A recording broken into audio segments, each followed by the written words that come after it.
Salut à toi, je suis Toi, homme de scène, musicien et entrepreneur. J'ai pour but de percer dans l'industrie du spectacle et d'impacter des vies.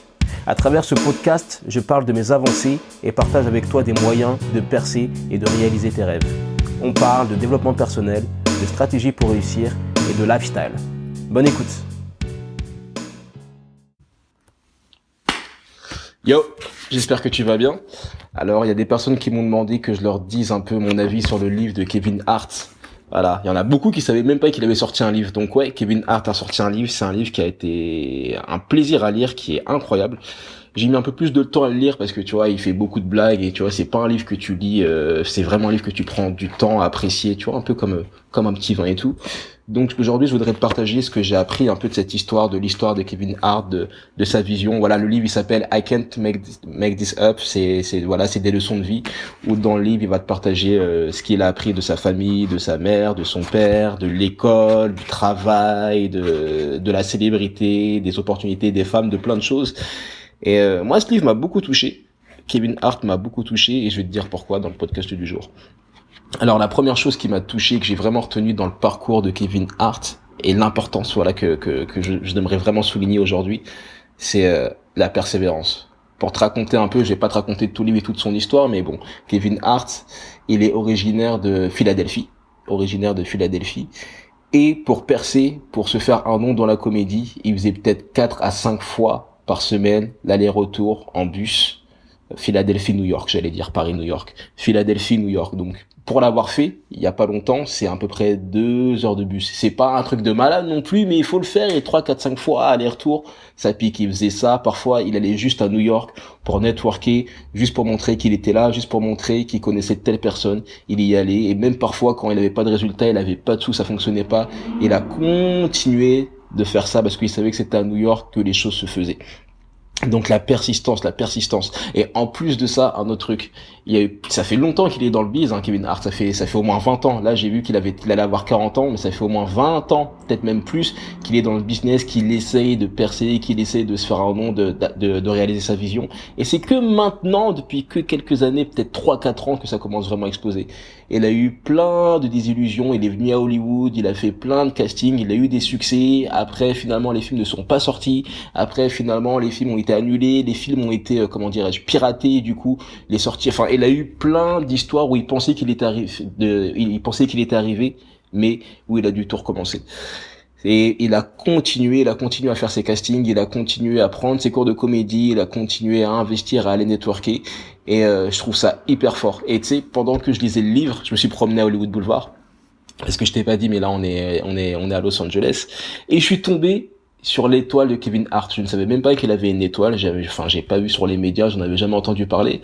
Et j'étais en train de lire ce livre et je me suis dit, waouh, c'est tellement stylé, le gars, vu tout ce qu'il a traversé, vu toutes les fois où il est venu à New York, où il est aussi venu à Hollywood pour networker, toutes les fois où il s'est battu. Et ben maintenant, ça a été récompensé et il a une étoile. Et ça allait plutôt vite, donc ça te remet un peu les choses en comment dirais-je, je sais pas, tu te dis un peu, en fait, les choses peuvent aller vite, tu vois, tu peux, en 1 an, peut-être 2 ans, 3 ans, tu peux avoir ton étoile à Hollywood, quoi. C'est incroyable, tu vois. Tu penses qu'il faut avoir fait des trucs de fou, qu'il faut 30 ans, que tu sois Sinatra et tout, mais non, tu peux réussir déjà à avoir ton étoile, en nuançant évidemment, rapidement, tu vois, si tu fais les choses, quoi. Je sais pas comment faire, mais tu peux, c'est possible. Kevin Hart l'a prouvé. Donc ça, c'est encore une chose que j'ai appris de lui.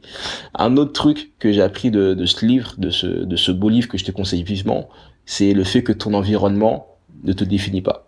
Ça, c'est d'une puissance. Kevin Hart, pour te refaire un peu pour te remettre un peu les choses en perspective.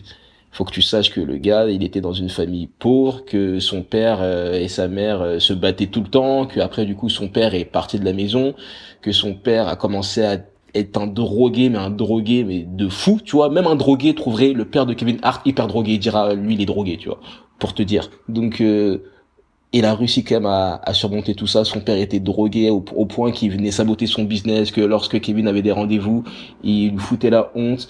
Le frère de Kevin avait monté un salon de coiffure à Philadelphie.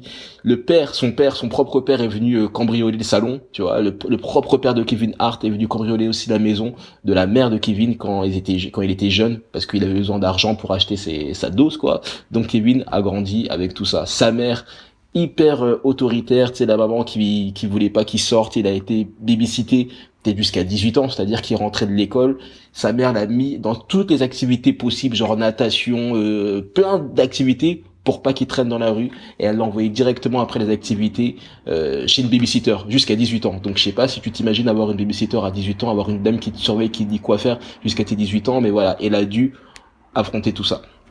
Et malgré tout ça, malgré ce contexte cet environnement, malgré tout ça, il a quand même réussi à tirer le positif, à rester reconnaissant et aussi à se faire sa place. Un autre truc que je t'ai pas dit aussi, c'est que son frère il me semble qu'il a fait de la prison aussi, tu vois. Donc vraiment pour te dire que tu sais, il y a plein de personnes pour qui ça aurait complètement tout changé, ils auraient été complètement négatifs, ils se seraient dit ouais non mais de toute façon ma mère est comme ça, mon père est comme ça, j'arriverai à rien faire, je peux pas bouger de Philadelphie, je suis obligé de rester là et tout. Non, il a trouvé des solutions. Il avait une voiture, il a eu un accident avec la voiture, il a pris le bus. Et c'est là que tu vois que quand tu veux faire quelque chose, tu trouves toujours un moyen. Ça c'est vraiment un truc que j'ai appris de Kevin, tu trouves toujours un moyen. Si c'est pas l'avion, tu prendras la voiture. Si c'est pas la voiture, tu prendras le bus. Mais voilà, vraiment, rester concentré et pas laisser ton environnement dicter ce que tu vas faire, quoi, ce que tu es surtout. D'autres leçons, je dirais, je te parle en même temps que je pense, que j'ai appris de Kevin Hart, c'est la puissance de l'entourage. La puissance de l'entourage. Quand je parle d'entourage, je parle de la femme ou de l'homme qui t'accompagne, mais je parle aussi de ta team, quoi, de ta team, parce que lui, ça fait une grosse différence. Dans le livre, il raconte qu'il a été marié à une femme pendant 12 ans, mais qu'à chaque fois, il se disputait, il se battait, à chaque fois, il finissait au poste, parce que il faisait trop de bruit, et Kevin tapait la femme tapait Kevin, il s'insultait, enfin bref, scène de ménage de fou, et que ça l'a empêché d'avancer dans sa carrière, que ça l'a empêché d'aller à certains castings, que ça l'a empêché d'être concentré, et que tout a changé, ben justement le jour où il s'est séparé de sa femme et qu'il est passé à autre chose, quoi. Donc ouais, ça m'a vraiment remis les choses bien claires dans la tête, où je me suis dit ouais, attention à l'entourage, attention à la personne avec laquelle tu partages ta vie, parce que même si t'es hyper motivé, même si t'es Kevin Hart, même si t'es Michael Jordan, c'est la personne qui est avec toi, elle comprend pas la vision, si elle comprend pas les choses, ça va être compliqué.